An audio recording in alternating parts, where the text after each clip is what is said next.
ऐसा देश जिसकी इतनी समृद्ध सांस्कृतिक विरासत हो, जिसके नायक श्री रामचंद्र जी हों, जिन्होंने अपनी माता की इच्छा अनुसार और पिता के आदेशानुसार संपूर्ण राज वैभव को तुच्छ जानकर त्याग कर 14 वर्ष का वनवास शिरोधारी किया हो, उस संस्कृति में आज वृद्धों की ये स्थिति जो हो रही है, ये प्रवृत्ति जो हमारी पतित हो रही है, इसका क्या कारण है महाराज जी? आजकल माँ बाप अपने बच्चों को संस्कार नहीं दे रहे हैं, बस ये कारण है जरा सा। यदि स्कूल कोचिंग के साथ जितना समय कोचिंग में स्कूलों में वो पढ़ाई जरूरी है, पर आज की शिक्षा संस्कारहीन हो गई है। इस आप सभी चैनल को सब्सक्राइब कर लीजिएगा, जो भी YouTube पर देख रहे हैं चैनल को सब्सक्राइब कर लीजिए और शेयर कीजिएगा। मन नारायण, मैं तृप्ति आप सभी की स्वागत करती हूं अपने YouTube चैनल में। आज हम देखेंगे एक ऐसा वीडियो जिसमें ये लड़का गुरु जी से अपने सवाल को रखता है। जी हाँ फ्रेंड्स, हम आपको बताएंगे इस वीडियो के बारे में सब कुछ, लेकिन उससे पहले आप अगर महाराज अनिरुद्धाचार्य जी को अपना गुरु मानते हैं तो मेरे इस चैनल को सब्सक्राइब कर लीजिए। साथ ही अगर आपको उनकी प्रश्नोत्तरी मेरे द्वारा सुनना या देखना अच्छा लगता है तो अभी इस वीडियो को एक लाइक भी जरूर कर दीजिएगा। चलिए बिना देरी करे शुरू करते हैं आज का ये भक्ति में वीडियो। महाराज जी राधे राधे। मैं अनुज गुप्ता कानपुर से। मैं एक मोटिवेशनल स्पीकर हूँ और मेरा मोटिवेशन मेरे धर्म से है, मेरे धर्माचार्यों की वाणी, विचार और दर्शन से है। मेरे कुछ प्रश्न हैं जो समाज की वर्तमान स्थिति से जुड़े हुए हैं, अगर आप उन पर जरूर कुछ कहें। हाँ बताइए। महाराज जी, आपके द्वारा गौरी गोपाल वृद्धाश्रम का संचालन होता है। निश्चित रूप से ये एक बहुत ही पुनीत कार्य है। मुक्त कंठ से जितनी भी प्रशंसा की जाए कम। परंतु महाराज जी, भारत जैसा देश जिसकी इतनी समृद्ध सांस्कृतिक विरासत हो, जिसके नायक श्री रामचंद्र जी हों, जिन्होंने अपनी माता की इच्छा अनुसार और पिता के आदेशानुसार संपूर्ण राज वैभव को तुच्छ जानकर त्याग कर 14 वर्ष का वनवास शिरोधारी किया हो, उस संस्कृति में आज वृद्धों की ये स्थिति जो हो रही है, ये प्रवृत्ति जो हमारी पतित हो रही है, इसका क्या कारण है महाराज जी? आजकल माँ बाप अपने बच्चों को संस्कार नहीं दे रहे हैं, बस ये कारण है जरा सा। यदि स्कूल कोचिंग के साथ जितना समय कोचिंग में स्कूलों में वो पढ़ाई ज़रूरी है, पर आज की शिक्षा संस्कारहीन हो गई है। इसके कारण ये दुर्गति हो रही है कि बच्चे अपने माँ बाप की सेवा। आज ही आपने देखा एक वृद्ध माँ आई, 4 बेटे हैं उनके। हम लोगों ने 4 बेटों से बात की कि बेटा आपकी माँ आई हैं, बोले आप रखो, हम नहीं रखेंगे अपनी माँ को। क्यों? क्योंकि माँ बाप ने पढ़ाया लिखाया तो है, पर उस पढ़ाई में, शिक्षा में संस्कार देना भूल गई।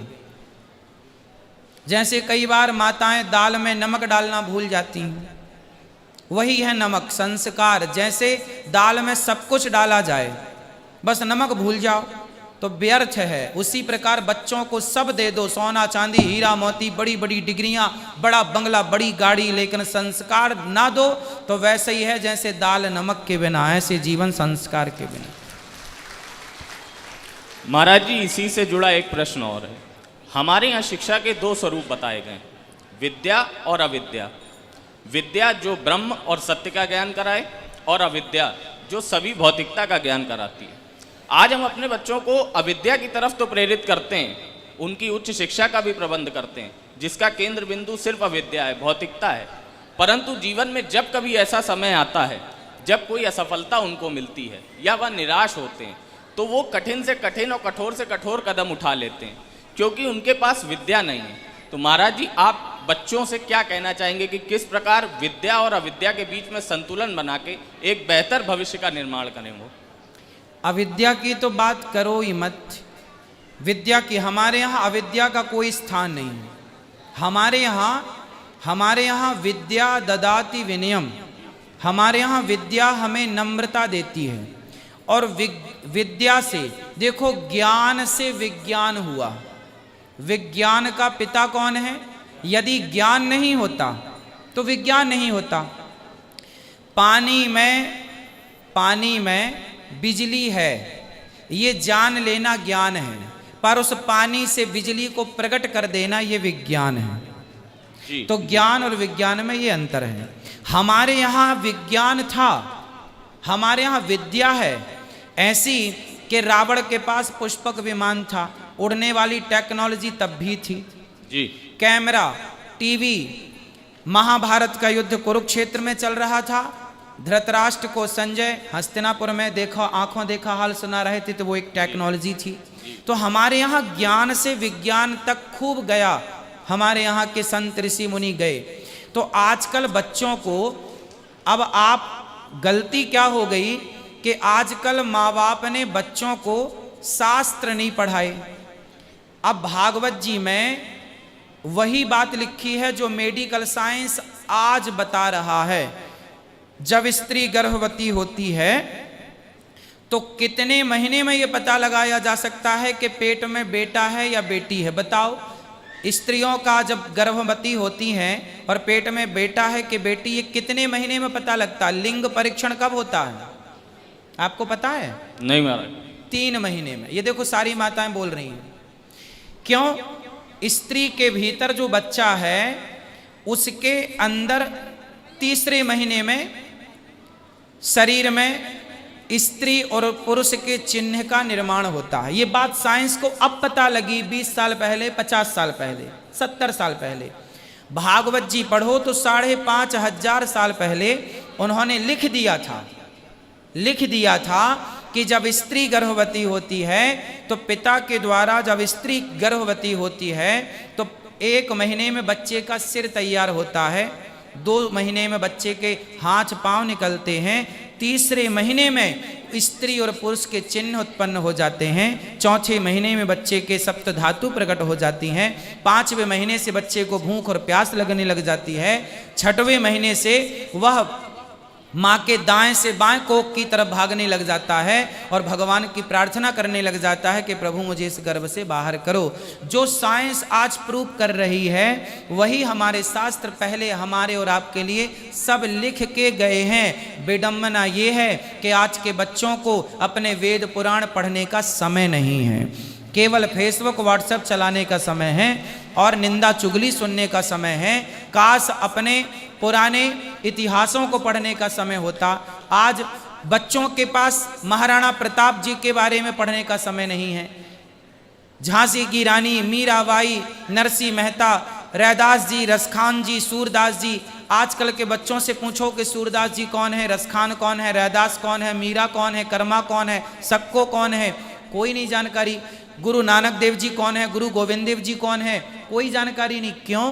क्योंकि इन सब चीज़ों को पढ़ने के लिए बच्चों के पास ना समय है और ना ही उनके माँ बाप ने उन्हें प्रेरित किया कि ये पढ़ना जरूरी है। यदि ये इतिहास पढ़ा होता तो बच्चे आज फौलादी होते, मजबूत होते, अपनी संस्कृति जानते और ज्ञान होता तो विज्ञान अपने आप आता। अब बताओ, इसरो ने नासा में 30% वैज्ञानिक भारतीय हैं। नासा में 30% वैज्ञानिक भारतीय हैं, पर हमारे भारत की इसरो में 1 भी % दुनिया में भारत के अतिरिक्त कोई वैज्ञानिक नहीं है। मतलब पूरा इंडियन, पूरा भारतीय।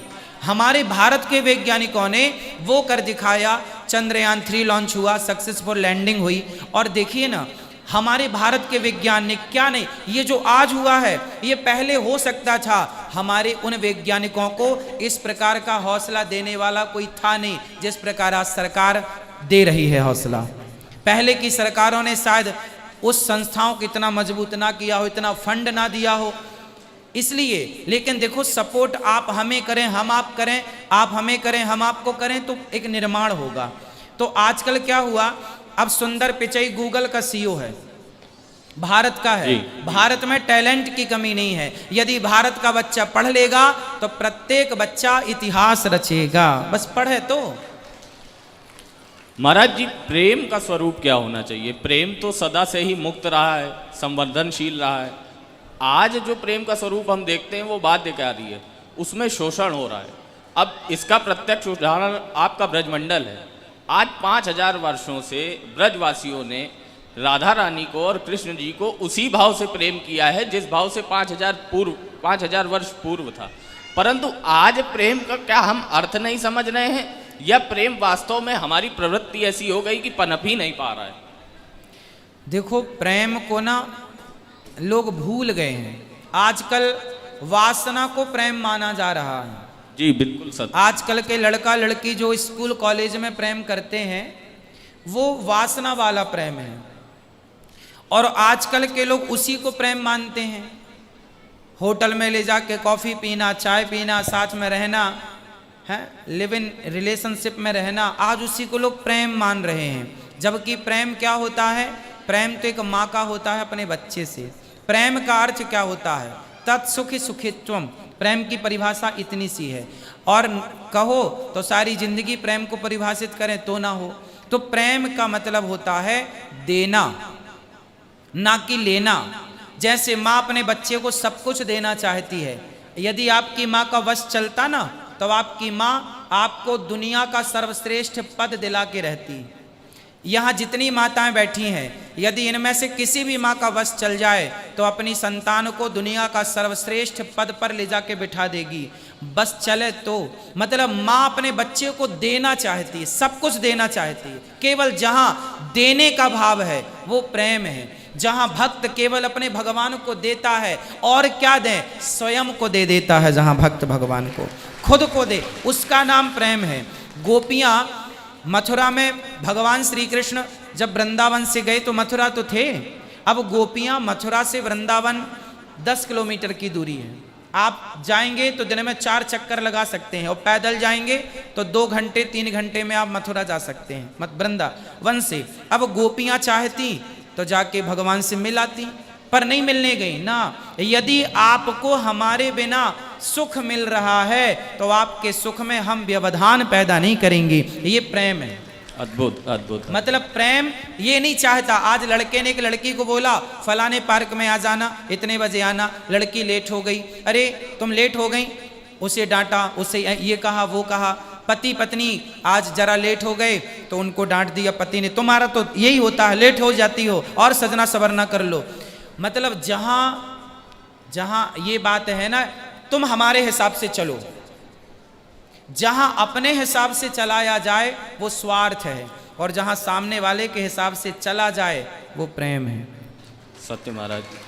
भगवान को, हे भगवान मुझे ये दे दो, मैं आपकी इतनी बड़ी भक्त हूं, मुझे ये दे दो। जहां भगवान से डिमांड की जाए वहां स्वार्थ है। लेकिन जहां भगवान की इच्छा है, प्रभु जो आपकी इच्छा, जो आप दें वो स्वीकार है, बस ये प्रेम है। तो ये प्रेम है। महाराज जी, हमारी संस्कृति ऐसी रही है कि किसी भी रिश्ते को अगर आप देखें तो उसको परिभाषित करने का काम हमारी संस्कृति ने किया है। हर रिश्ते की आपको एक उत्कृष्ट उदाहरण हमारी संस्कृति में मिलेगा। परंतु आज इधर कुछ वर्षों में अगर देखें तो बहुत तेजी से हमारे समाज में पारिवारिक विघटन शुरू हुआ है। आज संयुक्त परिवार ढूंढने से भी नहीं मिल रहे हैं। इसका क्या कारण है महाराज जी? फिर वही बात आएगी लौट करके कि आजकल समाज की जो शिक्षा, आज ना सबसे बड़ी विडंबना ये है, जो हम स्कूलों में पढ़ रहे हैं, कॉलेजों में पढ़ रहे हैं, यूनिवर्सिटियों में पढ़ रहे हैं जाकर, वहाँ पर हमें जो शिक्षा मिलनी चाहिए जोड़ने की, वो शिक्षा मिलती ही नहीं। आजकल तो तोड़ने की शिक्षा है। देखो आज सबसे ज़्यादा हिंदी मीडियम नहीं है, इंग्लिश मीडियम है। संस्कृत मीडियम नहीं है, सिर्फ इंग्लिश। अब आपके बच्चे कहाँ पढ़ रहे हैं? इंग्लिश मीडियम में। अब इंग्लिश का फंडा क्या है? इंग्लिश में कोई बुआ नहीं होती, इंग्लिश में कोई मौसी नहीं होती, कोई मौसा नहीं होता। इंग्लिश में तो सबको ले दे के आंटी और अंकल होता जी। वहाँ रिश्तों की कोई रिस्पेक्ट नहीं है। वहाँ एक है सबके लिए, वही मौसी है और वही बुआ है। हमारे यहाँ मौसी अलग होती है, बुआ अलग, और वहाँ पे ये भी आंटी, ये भी आंटी, सब आंटी। कैसे हो? मतलब उन लोगों को आज तक रिश्तों को निभाना नहीं आया, रिश्तों के नाम रखने नहीं आए। अब आपका बच्चा इंग्लिश पढ़ेगा, हिंदी नहीं पढ़ेगा। हिंदी में बुआ है, हमारे यहाँ हर रिश्ता है ना, हर रिश्ता है, सरहज है, साला है, भाई है, भौजाई है। इंग्लिश में क्या है? अरे भैया, जब हिंदी पढ़ोगे तो रिश्तों के महत्व को जानोगे, रिश्तों के महत्व को समझोगे, रिश्तों की रिस्पेक्ट करोगे। अब जब आप इंग्लिश ही पढ़े जा रहे हैं और इंग्लिश ही बोले जा रहे हैं तो भैया इंग्लिश में तो रिश्तों की कोई रिस्पेक्ट है नहीं। तो जब इंग्लिश ही पढ़ोगे तो फिर उम्मीद कैसे की जाए कि ये रिश्तों को बनाए रखेगा, चलाएगा? वहाँ तो है ही नहीं। इंग्लिश में भाई भाई, इंग्लिश देश जितने भी हैं, इंग्लिश देश में मैया लड़की 18 साल की होती है, लड़का 18 साल का होता है, अपना माँ बाप को टाटा बाय बाय कह के चला जा, जहाँ मन करे वहाँ रहे। जैसे हमारे यहाँ कुत्ते बिल्ली नहीं रहते, कुत्ता जहाँ जाए, कुत्ते के पिल्ले बड़े हो गए फिर वो जहाँ जाएं जैसे रहें, ऐसी कुत्ते बिल्लियों की तरह वहाँ की ज़िंदगी है कि वो जहाँ जाएं जैसे रहें, जिसके साथ रहें। हमारे यहाँ ऐसा नहीं, हमारे यहाँ माँ बाप की तब तक जिम्मेदारी होती है जब तक उसके लड़की का विवाह सुयोग्य वर के साथ नहीं कर दिया जाता जी। हमारे यहाँ माँ बाप का सम्मान, हमारे यहाँ आप लाल किला जिसने, सॉरी लाल किला नहीं, ये आगरा में ताजमहल, ताजमहल, हाँ ताजमहल जिसने बनवाया, आखिरी में उसके बेटे ने उसे जेल में डाल दिया। जी बिल्कुल, इतिहास जानते हैं, हाँ, हाँ। नाम लेने की जरूरत नहीं है। नहीं। आगरे का ताजमहल जिसने बनवाया, उसने, उसके बेटे ने अपने बाप को जेल में डाल दिया और तराजू में तौल करके रोटी देता केवल 2 वजन की, इतने वजन की रोटी दो बाप को, और पानी भी पाव भर पानी देता। तो वो बाप बूढ़ा बूढ़ा जेल में बोलता, बेटा कम से कम रोटी पेट भर नहीं देता तो पेट भर पानी तो दे दे। क्यों नहीं देंगे तुझे पानी? बेटा बाप से कह नहीं देंगे तुझे पानी। और वही बेटा जिसने अपने भाइयों का सिर काट काट के अपने बाप को समर्पित किया। एक भाई वो है जो भाई के लिए अयोध्या का सिंहासन त्याग करके और खड़ाऊ लेकर के गया, और एक भाई ये है जो थाली में भाई का कटा हुआ सिर बाप को देते हैं और बाप को जेल में बंद करते हैं। और बाप कहता है पानी तो पेट भर दे दे, बोला नहीं दूंगा। तो वो बाप मरते हुए बोला, तेरे से अच्छे तो वो हिंदू हैं जो मरे हुए बाप को भी पानी देते हैं, कम से कम श्राद्ध करते, तर्पण करते, पिंडदान करते। वो हिंदू अच्छे हैं जो जीते जी तो छोड़, जीते जी तो पानी बाप को देते ही हैं, मरे बाप को भी पानी देते हैं। देखिए कितने साइंटिफिक हमारी संस्कृति है। वो बोल के गया जिसने ताजमहल बनवाया। जी। तो बच्चों को अब आप इंग्लिश पढ़ाएं और फिर उम्मीद करें कि हमारा बेटा हमारे पांव दबाए, हमारा बेटा हमारी आज्ञा का पालन करे, सेवा करे। तो भाई इंग्लिश तो फिर जेड फॉर जेब्रा में जाके समाप्त होती है। ए फॉर एप्पल से शुरू होती है इंग्लिश और Z for zebra, zebra means एक जानवर। और हमारी पढ़ाई होती है अनार का, अनार से शुरू होती है, फल से, हेल्दी फल से, और ज्ञानी में जाकर ज्ञानी बनाकर छोड़ती है। वो जानवर बनाती है, ये ज्ञानी बनाती है। अब आप अपने बच्चों को जानवर बनाने भेजते हैं और फिर उम्मीद करते हैं कि वो ज्ञानियों सा व्यवहार करें, तो कैसे पॉसिबल है? महाराज जी एक अंतिम प्रश्न है। कुछ लोग हमारे ही बीच में हैं, हमारे ही समाज के हैं, वो तुच्छ राजनीतिक या सामाजिक लाभ के लिए हमारे ही जो धर्म ग्रंथ हैं उनका किसी न किसी रूप में मजाक उड़ाते हैं या उनको तोड़ मरोड़ कर प्रस्तुत करते हैं। इससे होता यह है कि समाज में भी जो हमारे जैसे ही धर्मावलंबी हैं उनके लिए भी एक भ्रम की स्थिति उत्पन्न होती है। तो क्या आज वो समय नहीं आ गया है कि जितने भी धर्मावलंबी हैं वो अपनी बात मुखर होकर कहें, और यदि इस तरह का कोई भी एलिमेंट हमारे बीच का भी हो तो तत्काल उसका सामाजिक बहिष्कार होना चाहिए ताकि ये व्याधि और न फैल सके। अब बहुत सारे नेता रामचरितमानस का अपमान कर रहे हैं जी, है ना, बहुत सारे नेता सनातन धर्म को अपमानित कर रहे हैं। तो ये केवल इसलिए कर रहे हैं क्योंकि हमारे सनातनी भाई चुपचाप बैठे रहते हैं। देखो किसी से लड़ना नहीं चाहिए जी, लेकिन भगवान ने अर्जुन से कहा कि अपने अधिकार के लिए लड़ना चाहिए। अपने अधिकार के लिए लड़ना धर्म है। भगवान ने अर्जुन को प्रेरित किया, लड़ो। अर्जुन बोले मैं सन्यासी हो जाऊंगा, मैं युद्ध नहीं करूंगा, सामने लोग अपने खड़े हैं, क्या युद्ध करना। भगवान बोले नहीं, ये कायरता है, कायरता है ये। अपने धर्म के लिए, अपने अधिकार के लिए, यदि पांडव अपने अधिकार के लिए ना लड़े होते तो क्या कौरव उनको देते अधिकार? इसलिए आपकी संस्कृति को बचाना आपका अधिकार है। इसलिए अपने अपने अधिकार के लिए तो कम से कम खड़े हो जाओ कि भाई आप हमारी गीता को, आप हमारे रामचरितमानस को, आप पहले अर्थ तो समझो। अब मूर्ख हैं, अब तो मूर्खों को क्या कहें।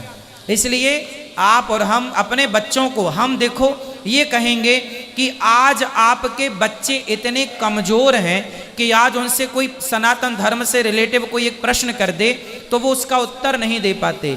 सबसे बड़ी हानि सनातन धर्म की ये है कि आप अपने धर्म का पक्ष नहीं ले पाते। हम कहते हैं कम से कम अपने सनातन धर्म का इतना पक्ष तो लो कि कम से कम कोई आपको कोई बात कहे तो आप उसका उत्तर दे सको, अपना पक्ष रख सको। अब कुछ लोग कहते हैं कि भगवान तो, सनातन धर्म तो ऐसा है, भगवान तो है ही नहीं।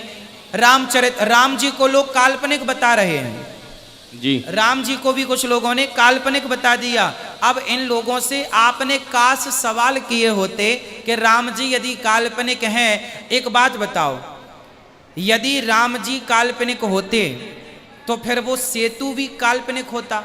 पर विज्ञान ने स्वयं, मैंने नहीं, शास्त्र ने तो सिद्ध किया जी, पर साइंस ने भी प्रूव कर दिया कि वो राम सेतु जो अवशेष के रूप में है वो मानव निर्मित है। साइंस, नासा ने सिद्ध किया।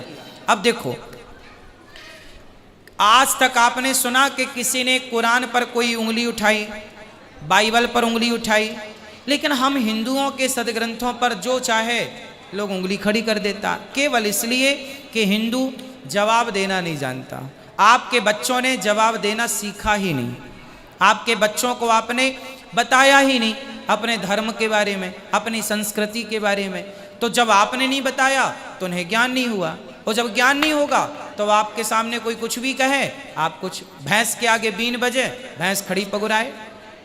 वही बात हो गई कि जब आपको अपने धर्म का ज्ञान नहीं है तो आपके धर्म को कोई गाली दे जाए, आपको कोई कुछ कह जाए, आपको बोलना ही नहीं है, क्योंकि आपको बोलना सीखा ही नहीं आपने अपने धर्म। अब रामचरितमानस की चौपाइयाँ, आप में से कितने लोग ऐसे होंगे हमारे देश में जिन्हें रामचरितमानस की एक भी चौपाई याद नहीं है, गीता का एक भी श्लोक याद नहीं है, हनुमान चालीसा याद नहीं है, और कहते हैं कि हम सनातनी हैं।